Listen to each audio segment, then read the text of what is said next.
Hello, my name is Amako Okoye, and my poem is titled Drawn. I'm drawn to you, drawn like the sketches in my journal, drawn like the thoughts that circle my mind, drawn like the bad days I experience too often, drawn to you, like we are two magnets the size of cities. I bounce off your vibrations and you ride mine like big waves. It's all pulling and pushing, a silly dance we find ourselves doing. Drawn like our moments that were written before we crossed paths. I'm not sure who you are yet, still you draw me and I draw you. Together we can create art. Hi, my name is Brandon Strozier, and this is Two Worlds. Coming from two different worlds has never been the issue. When you cry, I hand you the tissue. You are the sun, and I the moon. This bond will end when we meet at noon. You burn bright and spread positivity wherever you go, and I'm behind you to fight against any darkness that tries to attack you. The moon doesn't bring in the darkness. It shines the light on the things the sun's left behind, picking up the pieces of your home and your heart to rebuild you for the next day and a fresh start. We are the two opposites who work towards the same goal. Love doesn't describe us because we exceed the compromising needs. We encourage each other to always never give up hope. We are connected on an internal level that will always keep us together. Our hearts intertwine after each date, and that's why we are soulmates. Thank you. All right, what's up, y'all? It's your boy Aiden here. You already know who it is, co-CEO of the Sandbox. I'm gonna give y'all just a little sneak peek of the poems I've been working on recently. And the name of this one is Reenacting, Repeating, and Reiterating the Repetitious.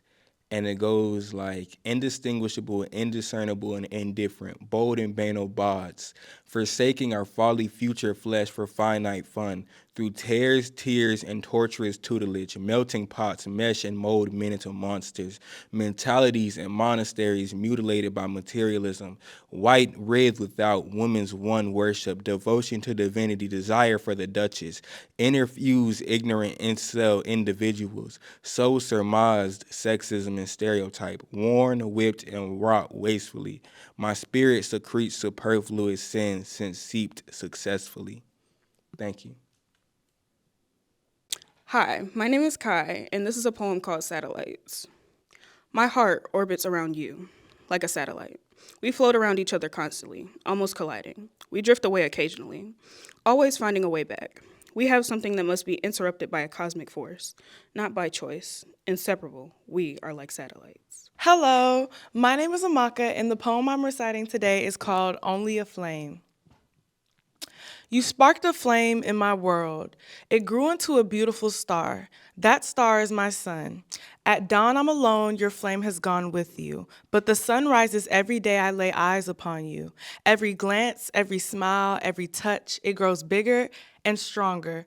My world thrives on this star. Its magnificent glow provides my world life, nourishes it with energy, and grants it pleasure. Your warm flame heals my heart as it does the surface. It shines on my dim and dark world, revealing a utopia that only you have the key to. When we go our separate ways, the flame does too. My sun sinks into space, my world reverts to cold, and it waits for your return. I hope for the star to one day engulf my world. I hope for the sun to one day never set. I hope for your flame. Thank you. Hi, my name is Jared Jones, and this is the Day of the Black Sun. I speak in tongues for the Day of the Black Sun, when we almost reach the point in which one has never done, wishing well that comes sooner rather than later, even though it's fate we can't outrun. A day of reckoning of sorts in which one will not be safe. Judgment shall befall us all with no trace left in sight. I speak of it as a negative, but it's more of the contrary.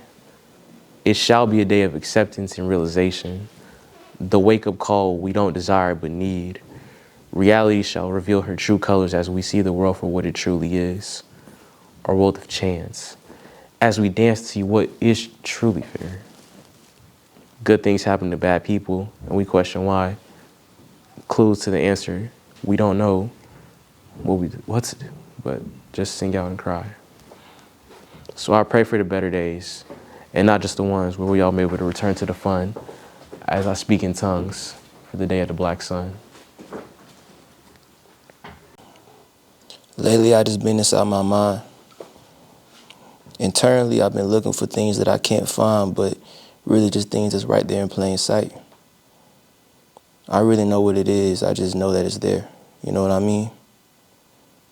Honestly, just for the truth kept me trapped, but my lies kept me blissful of everything. Really, there's no truth and there's no lies. There's only reason. And for some reason, I think I forgot mine. But somebody broken trying to find the middle ground between truth and lies, right and wrong, would just become stuck. And they will forever be found in this world, and I will forever be gone from the natural ways of thinking. I am forever gone. All right, my name is Aiden Freeman, and I wrote this love poem right after an extremely gratifying meditation session where I spoke with some of my spiritual confidants, met with some people I haven't seen in some time, and learned more about how I love myself. So without further ado, you are loved, you love to love, knowing what love entails, knowing that love is pain, love is strain, and love hits you when you are least expecting it. How strange, like a train rushing past, the wind leaving you aghast. Almost tragic how she came so fast and you can still remember seeing her come last. Time, leaving you feeling empty with the aftermath of something unimaginable. How euphoric to recognize her once more. But wait, what was it all for? To be left a bore, enraged, frustrated, and tear-stricken, so reserved, hidden behind layers of tore and tear, need to be bathed, elated, and left not counting the seconds going by ticking, knowing the facets and the lacerations caused by bad kisses, yearning for lips that match mine, leaving me speechless and mouth filled with riches, yet swimming in puddles of minnows, a bass feels overbearing. Enamored met with slight pity, not my only asshole tendency. Yet bastard men left me to craft my own paternal enemy. Love, the standard of infinity, infinite expression and ability, leaving one scared to bask in serenity. Among eyes of ignorant benevolence, one might be apprehensive to relish in it.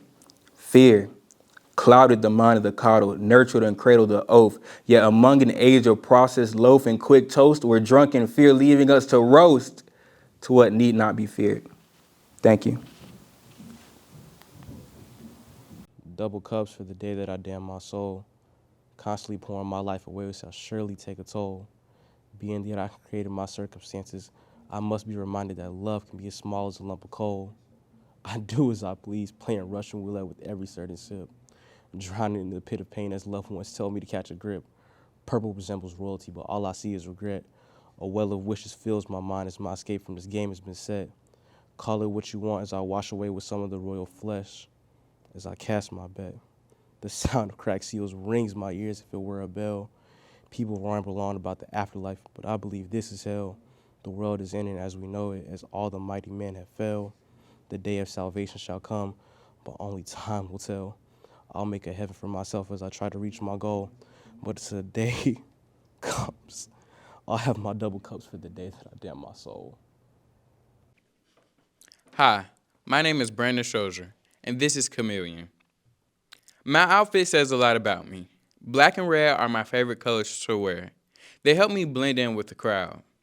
Wearing cargos help me to hide my thick thighs I hate, but wearing them brings me a smile. Wearing a beanie smooths out my fat face, a reminder of a chipmunk to some, but a burden of a comparison to me. Why would you think that's a compliment? Although chipmunks are seen as adorable and round, but the beauty standard says you can't have more than 150 pounds. But when you add 75 to that, it forces you to wear a hat. It forces you to wear cargos with black shirts to help you hide your stomach roll. It forces you to be a chameleon, to blend in with a crowd that doesn't make you smile. It forces you to work harder to lose weight in hopes of finding someone to date. It forces you to feel feelings that no one else will get. Picking on little kids gaining weight makes me sick, and those jokes that you make, they turn into resentment. And I know because I was that little kid. Gaining weight, hiding the pain, no one to vent to, so you become very resentful. Writing poems are on a bus full of fit people when they're the ones who make fun of fat people. God's favorites has a way of being the devil's advocate. Why are you the cause of my pain? Why are you forcing me into a little box of shame, so now I'm just a chameleon for no personal gain? I don't thrive here. I can't see myself here for long. I hate you for forcing me to be a chameleon. Why did you do me so wrong? So now I'm trying my best to force myself not to eat, not to dirty the enamel of my teeth, to be a picture-perfect guy. But who is to blame when deep down you and I are the same? Both of us being someone that we're not, turning our anger to others, when us young men need to take a look at our mothers and realize this isn't who she thought we would be. She told us that we could be worth billions, but instead we're showing our false colors like chameleons. Hi, my name is Daya Brown. I am a poet here at Westlake High School. I am so excited to be here today. I was asked to deliver a poem, so I decided to look into the archives a little bit, and I decided to choose the poem All Things Left Unsaid. This poem really catalyzes on wishing that you would have said something to that person, and feeling like you ran out of time of loving someone, which I think we've all felt before. So, all things left unsaid. What is love? Is it the way your rich brown eyes looked into mine? Is it the way you kissed my forehead? Is it the way I prayed for you? Is it the way I wanted to comfort you as your soul was laid unrest? Is it the way we listened to each other's deepest fears? Is it the way we laughed and cried about our childhood? Is it the way you consumed my emotional abuse and created a scar and nicknamed it victory? But what is heartbreak? Your lingering touch reminisces when the wind blows as autumn calls. It reminds me of that night as we walked under the moonlight as I was falling for you, just like the leaves. Your hands held onto the hands that were once touched by sinners. Your arms embraced a body that was once scared to be touched. And all I remember is that it was the first time I genuinely laughed in a while. And I let you love me, but you didn't know that I loved you. But you wouldn't have ever known that. The way you became the door to my darkness, but no one ever told me the light you brought would eventually meet the night skies. The way you pulled reverse psychology by opening up my wounds and knowing how to kill me just a little bit more. The way you know where my birthmark lies, the first man who stole my soul, and for you to continue to break my ego as you walked away. The way I thought I was doing everything right, but your expectations was too superior for my liking. The way you fooled me. The way I loved you, but never had the chance to tell you, because for once in your lifetime, you knew what you felt was real, so you ran away. And as I stood there consuming the pain, the way I told my mind to stop forcing my heart to write about you, the way I can no longer classify when a man wants me for all of me or just the idea of me, the way I had to pull myself out of the shackles of depression to walk into my destiny of superiority, the way I had to relearn how to live my life without you. The way I no longer can receive what I am worth. The way I can no longer be loved.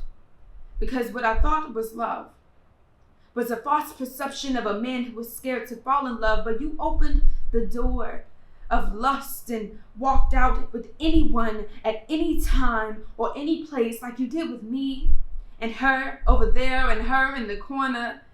I was just the one who had the strength to walk away. I sometimes wonder if the sunsets still remind you of my presence. Or when you hear Erykah Badu, does her voice remind you of my favorite song? Or is it the way our eyes would speak without saying any words in a room full of people? It's the little things that still remind me about you. It's still the small things that make my heart jump when I think about you. Our love was like an adventure. To have me sit here wondering if you ever loved me, it's a shame, because I still can't let a man love me. Do you sometimes think about my laugh the way I think about your smile? As I sit here pondering if I am incapable to be loved, I no longer want to be the next door neighbor to your home. Jesus, make a home out of me.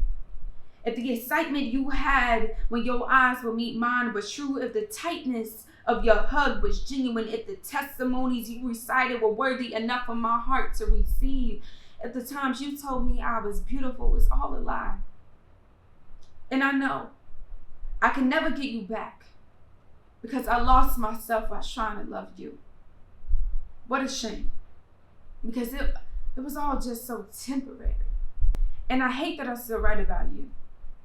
Because clearly, the love you had for me had an expiration date labeled as not enough for me.